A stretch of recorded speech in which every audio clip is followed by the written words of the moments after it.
course right now, and it is in spectacular shape. We've had some players do practice rounds. For those golfers out there, Colin Montgomery was here today. Miguel Angel Jimenez. Lee Jansen was here a couple days ago. And they're all incredibly excited. You can see it. You know that this is a big championship for them. They're excited about the golf course. They're excited about being here. And it just adds more and more excitement and fuel to what we're doing here. This is a big undertaking. It takes a lot of people. Mallory is certainly been hands full with the volunteer crew, and we're rounding the home stretch. I can't thank you all enough, and I mean that from the bottom of my heart. I can't thank you all enough. We can't, for all of your time and energy that you've committed to this. You have had some information on volunteer, your responsibilities up to this point. Mallory and the ProLinks team and I have reviewed kind of what's coming up in the next 3 weeks. It's a lot, but we'll get you all there. We'll get you comfortable with what you need to know in order to lead your groups. If you have questions, certainly Mallory is your point person, and she can answer questions. But all in all, as I sit here right now, everybody, I can tell you that we're in a really good position, and a really good position for this championship. What I'd like you to all consider here, as I know you have as you stepped into these leadership roles, the exciting thing for me, as I think for all of you, is that this is not just impactful to Century World. This is going to be hugely impactful to the community. And I want to send a message to you to convey to your teams throughout championship week. And that is, we want to really roll out a welcome feel. We want everybody with smiles on their faces. That smile is going to get harder and harder to put on your face as the championship continues, because we're going to be tired. But we as a group collectively have to keep that in mind and keep people smiling, welcoming. Thank you for coming. Just trying to do our very best to have a great experience for all the spectators and everybody who's the players, et cetera, that are coming through that week. 22 days till the first round of the championship, and less than that when we start to have spectators and everybody on the grounds here for practice rounds. So I'm also going to recognize, and Mallory and ProLinks team, we recognize that the volunteer registration, the first step was not a real good one. We recognize that, and we've made a number of adjustments so that we've rectified that for the next volunteer registration, which is happening on Friday. But again, I feel very, very comfortable about where we are. A lot's coming your way. Thank you for all your work and your help to get this, get us, prepared for this championship. And with that, I'll send it over to Mallory. Thanks, Mike.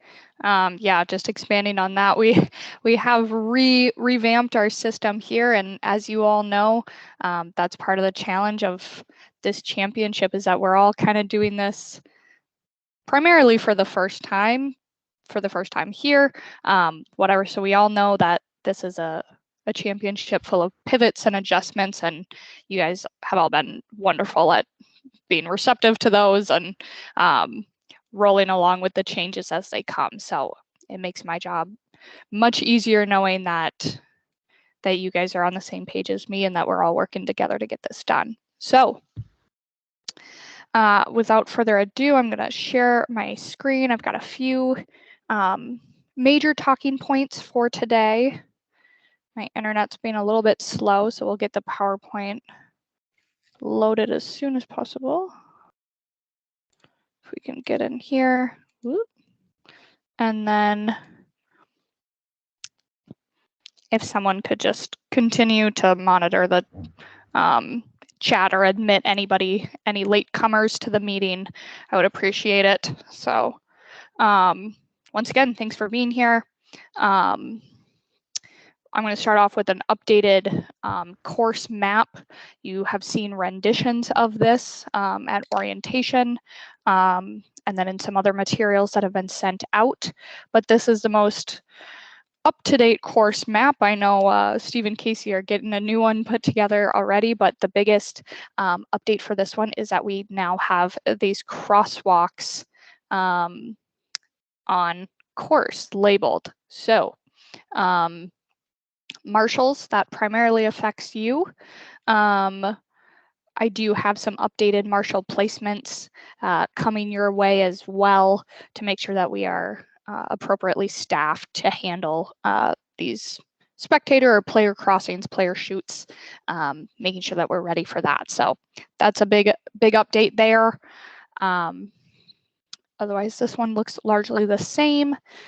And then for your awareness, I've included a clubhouse map. It's a little bit jumbled up here as we've got a lot of different things going on.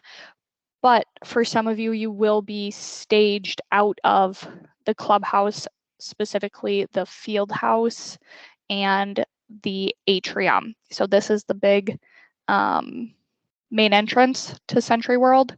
And this is that back door, kind of by that big cow or bull statue back there. So you guys will be entering, if you are staged out of this area, you will be coming in through this entrance back here, and that is on the detail sheet that is coming your way if you haven't already received it. So this is where the players hang out, players, caddies, they eat in here, their families come in here. We've got media, scoring, our office, our ProLinks office, and then some hospitality spaces as well. So there's a lot going on in here. If you need to be in the clubhouse, that's been communicated to you, and you will have the appropriate credentials on, or the appropriate access code on your credential. This is not open to the public unless they have a ticket or they are actively volunteering in here. This is pretty behind the scenes kind of stuff. So if you see someone wandering around in here, first of all, they shouldn't have been let in, but just make sure to be aware that the clubhouse is not open to the public. PJs will not be having PJs live on that Wednesday night if people are asking when they're out there. Just move on to, oh my gosh, the uniform. So I'm sorry, my internet is coming in and out.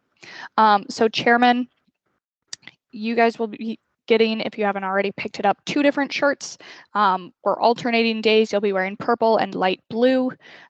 This helps you stand out from the sea of green of the rest of the volunteers so that people can quickly identify somebody who's in a little bit of more of an elevated role if they need some assistance with something. So I'll send out reminders to make sure you're wearing the right color on the right day. And then as far as pickup goes, some of you have already received these at the uniform distribution or the associate distribution. You are free to come on Friday to pick this up, or you can reach out directly to me and we can coordinate a drop off or a pickup time for you to stop by our office as well. Whole captains.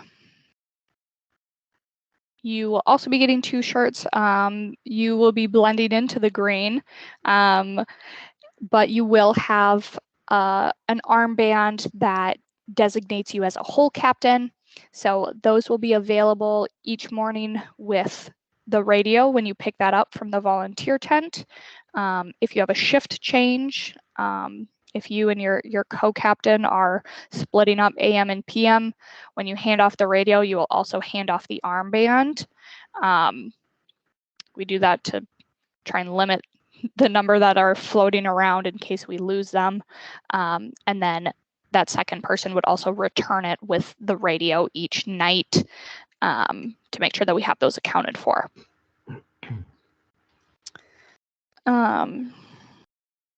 Next up, some schedules. Please check over your schedules. There have been some changes.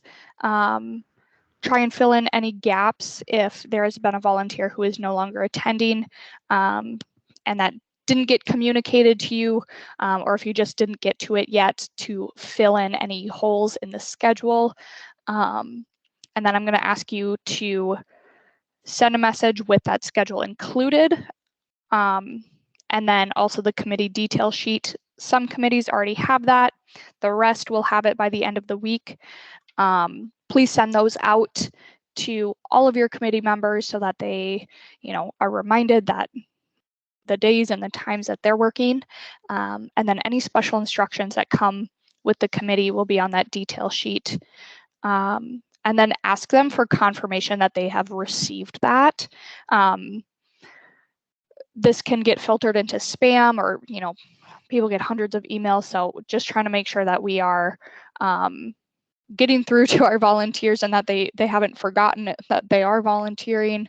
Some people have registered a year and a half ago. So with everything that's going on, I wouldn't be surprised if there are a few people who have kind of forgotten about this. So let's bring it back to their attention and confirm that they have seen their schedule and that they're aware of what the expectations are for them. I have received some questions prior to this meeting. Robin Lynn kind of collected these for me. Marshals, you are getting a special separate meeting tomorrow with Charlie. He works with the USGA, so any of those specific questions about marshaling will be addressed tomorrow. So don't worry, we will get that covered. But some of the things that I've gotten, volunteers, are they going to get a ride out to their hole? The answer is no. If they're a marshal, way back on 12, they're going to have to just plan for some extra time to get out there. Please make that very clear that we are not running shuttles out to any of the volunteer positions. If someone gets injured, yes, we will give them a shuttle, but we're not doing it just to save them from walking a few extra steps. So please make that very clear that they need to plan ahead and take a look at where the hole is located in relation to the main gate or the volunteer tent. They've got to plan ahead and make sure that they allocate enough time to get where they need to be on time. Rain gear, and then anything that inclement weather, if it's cold out, hot out, super sunny, what should you wear with that?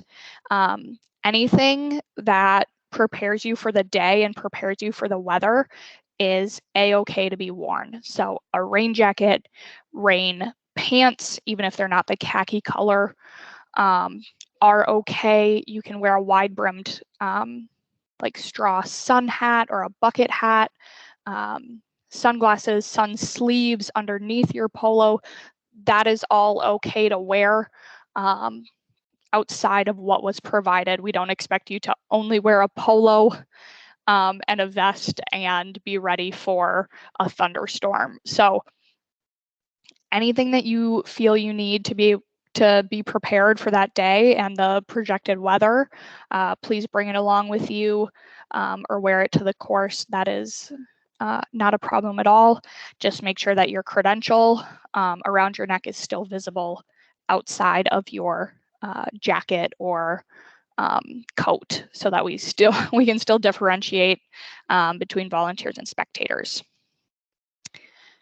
Food on Monday. Food will be available, concessions.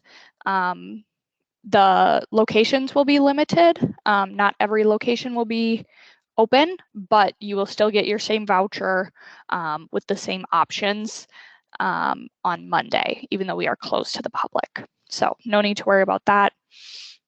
And then photographers, they will have credentials. They'll have media credentials and tags for their like camera bags. Their credentials vary between just being able to bring the camera in and having like inside the ropes access, and that'll be listed on their credential. So just go with what their credential says. If they're trying to push it and get somewhere where they don't have access to, please just run it up the food chain to your whole captain, your committee chair, and have them get over to where the situation is, so that you can work through it together, and that we're all on the same page, and we just don't want one person saying, okay, yep, that's all right, you can go on in, and then they come back the next day and someone else is there and they're saying no, and then it just it puts everybody in a bad spot. So just go with what their credential says. If they have access or not, should be pretty clear. And that goes across the board with the credentials as well. If you end up at a spot that people are trying to gain access to, if they don't have the credentials or the correct wristband, stand your ground and refer it to your division chair, committee chair if you're a whole captain, division chair, or staff member, so that we can get that taken care of. And then I was just going to talk a little bit more about these detail sheets that I've mentioned a couple times. So I am putting together comprehensive lists or documents for each committee that has contact information for whole captains or chair people, hours of operation, check-in locations, parking instructions, special instructions if they're operating outside of the 26th through the 2nd. There's some things change if you're working earlier or later. Kind of tips and tricks, any videos that you might need, detailed maps, things like that. Some of these have already been sent out. I'm working on updating the rest of them, and they will all be sent to you by the end of this week, so that you can pass it along with the schedule reminder to your committee members, as I mentioned previously. So that is what I had included in here. I am anticipating some questions, so I'm just going to ask if it's specific to marshaling. We can leave that for tomorrow with Charlie. He's a great resource for us, so we're going to hold off on the marshaling questions until then. But otherwise, I'll just open it up for anything else that we want to talk about in this bigger group here. There's a couple of questions in the chat. Oh, wonderful. I'll start there. Difference between the chairman and the whole captain. So the whole captains are, they kind of live between the general marshal and the marshal chairman. So the whole captains are responsible for one hole on the course and those volunteers that are assigned there.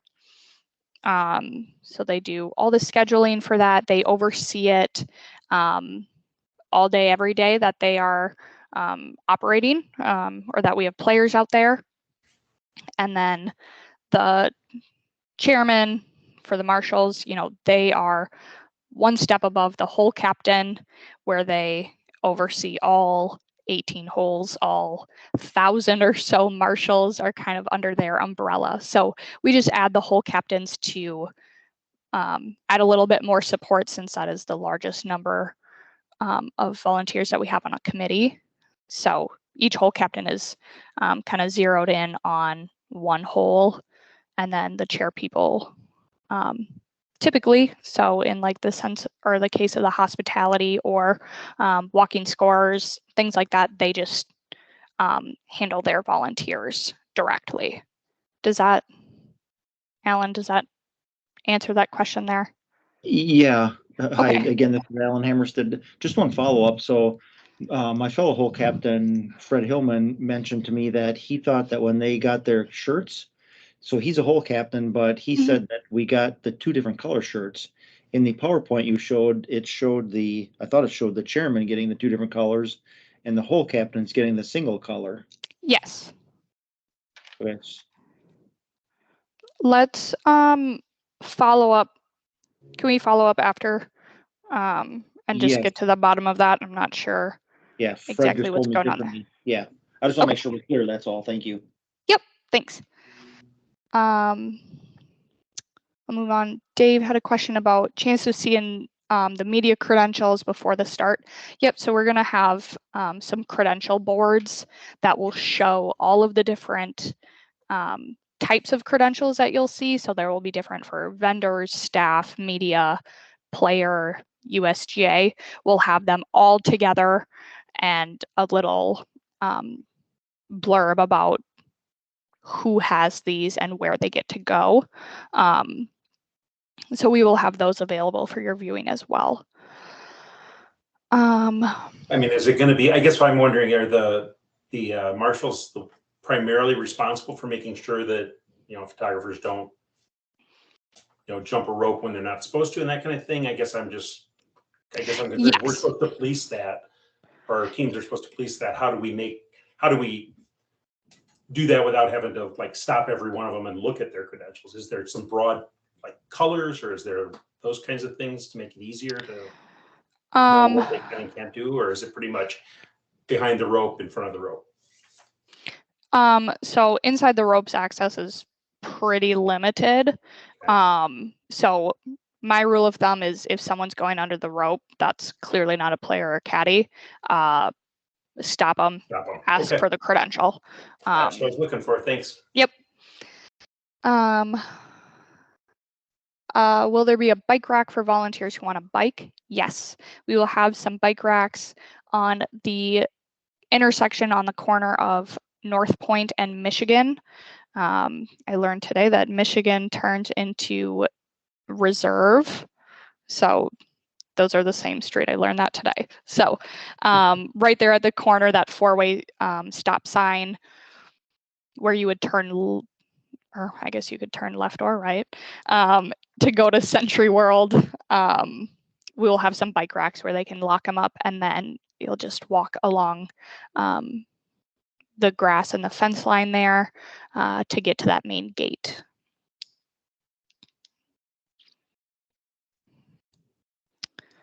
Other questions that we want to chat through? Okay, Scott. Maybe one more clarification on the photographers. I've worked different events before, and I'd like to understand the tolerance for photographers that don't have inside the rope access. Some places I've worked, they've kind of allowed them one step inside the rope so they get a clear field of view. Other places, no, absolutely not. You can't be inside the ropes if you don't have the credentials. What's the tolerance going to be on that? We are on that kind of zero tolerance. You got to have the right credential to even get that one step. It just makes it easier. Everybody's on the same page. You can try and help them clear spectators. You can't make the spectators move. But if they don't have the inside the ropes, they're not ducking under, stepping over, even for the one shot. It's we're not going to open that door. Appreciate that. So, thank you. Yep. Let's see. Scott, I'll follow up with you as well. Exchanges, uniform exchanges. So after Friday, that is our last like big distribution date, we will begin to do exchanges. So we have a limited number of, or a limited amount of overage for each size. So what we are asking everybody to do is email Ariana, my intern, with your size exchange request. So if you email her and say what you have and what you're requesting, we'll start working through that list and filling as many of those as possible, with, you know, the various swaps of some people going larger, some people going smaller. We will work through as many of those as possible, get you on the approved request list, and then you can pick those up. Either you can reach out and coordinate to pick them up from here, our championship office, before the championship starts, or if you live farther away and need to do it the week of, in the volunteer tent, just make it clear which one of those options you would prefer. So And I Mallory, will, I think my question more, just some clarification about your slide about chairman needing 2 shirts. Who are considered chairman? Are volunteer committee chair people considered Yep. chairman? Yep. Okay. you're chairman. So chairman are committee and division chairman. So Okay. Thank you. if we've That got a helps. standing monthly meeting, you are a chairperson. Okay. And I'm thanks. going to put Ariana's email in the chat for anybody that's needing to request an exchange, in case you don't have that handy. All right. Other questions? A lot of questions coming from the group related to when additional training will be for the, I mean, I guess the bulk of the volunteers, specifically the marshals.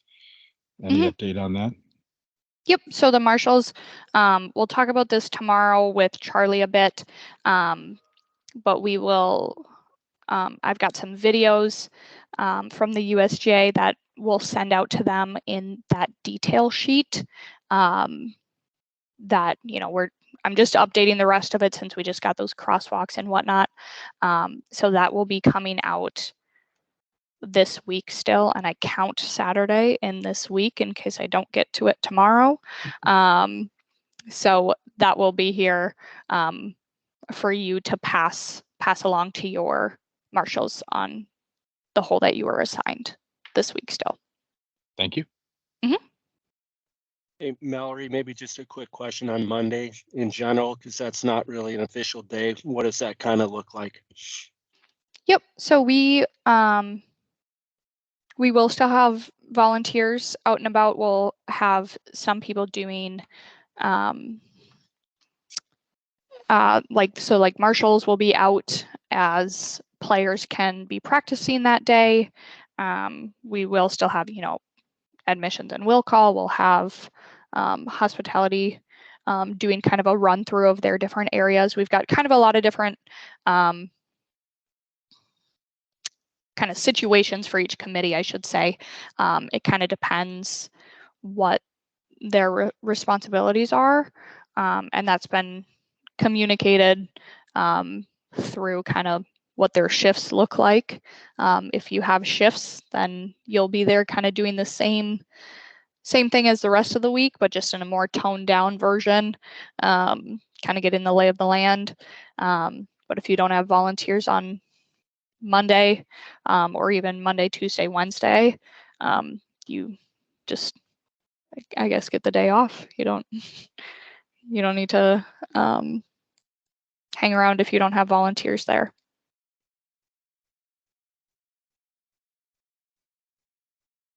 Mallory, on Monday, I'm assuming it's only the volunteers assigned to shifts that can come to the course. Yes. Yep. Thank you.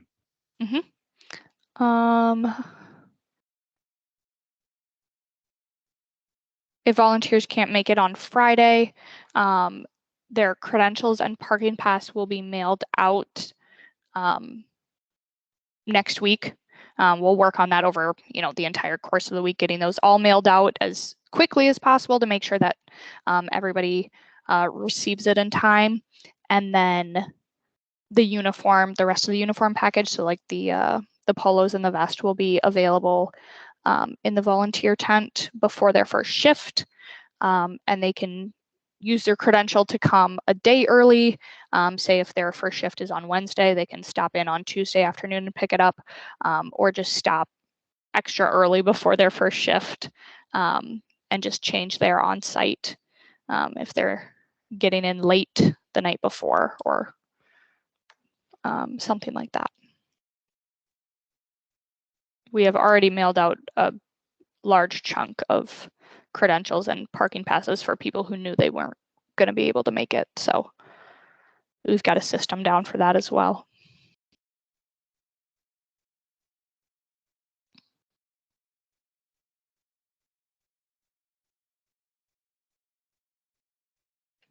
Other questions?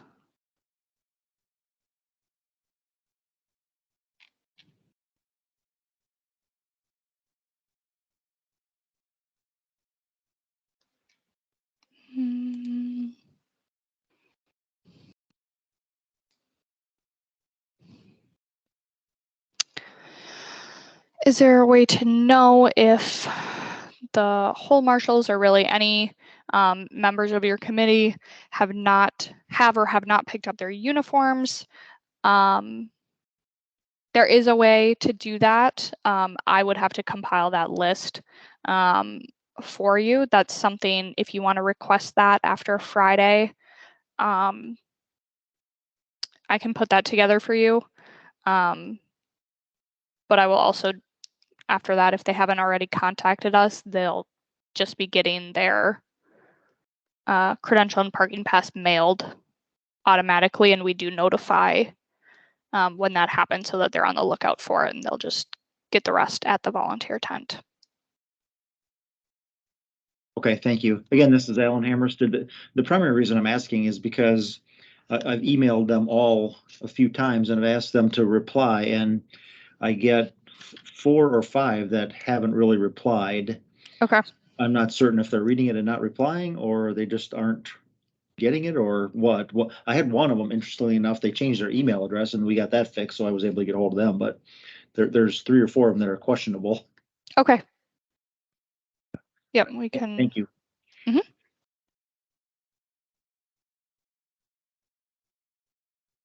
So Mallory, related to that, I know we have phone numbers for everyone as well. If we're not getting responses via email, is it appropriate to call? Yes. Thank you.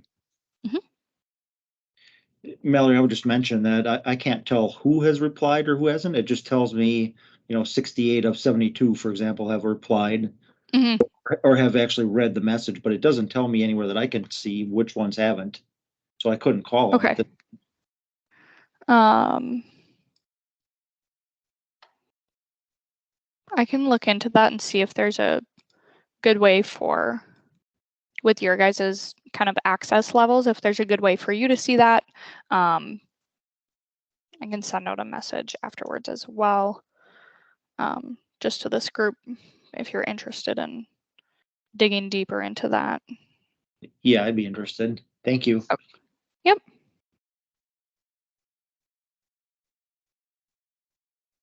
Hey, Mallory, this is Lynn. Just one question. My phone blanked for a minute, and Gary had asked a question. I think it was about volunteers attending on days that they are not scheduled to volunteer for. It was that a question, Gary? Yeah, it was actually just related to Monday because Monday's not a spectator day. I was assuming that only the volunteers that were assigned could enter on Monday. So I know that our credentials get us in for the rest of the time, but I was just wondering about Monday. Yeah, thank you for the clarification.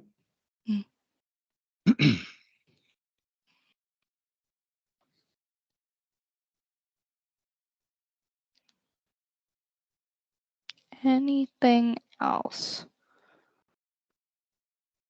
Mallory, one more question on the volunteer status. So let's say a volunteer is volunteering for 2 shifts and which is half the day.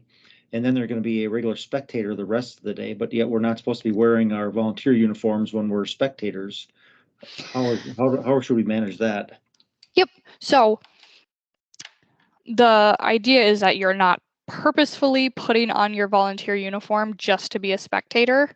But if you are coming early or late, like early before your shift and watching for a bit or staying a bit after, that is okay.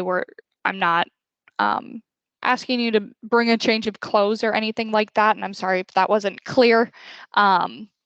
We would just then ask that you take off your lanyard to try and I guess blend in a bit more, or make it a little bit more clear that you're not actively working, just so that we don't have people seeing you out and about and wondering, why is this volunteer over here eating hot dog after hot dog and not doing anything seemingly productive. So you That can makes sense.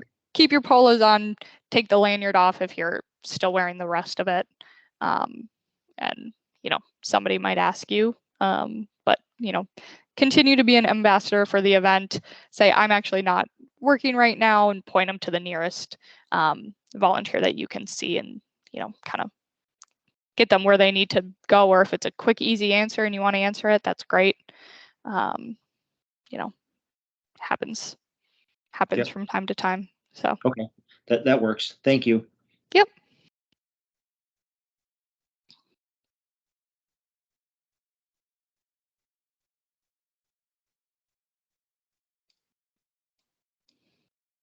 All right. I'll stay on. Marshals, we will get into the nitty-gritty details tomorrow. So I look forward to talking to you all then. But thank you all for taking the time to be on this call again today. You'll be getting plenty more emails from me, so always feel free to reach out if you have questions. Once again, thank you. I'll be here to answer any kind of one-off questions here for a few minutes. Thank you.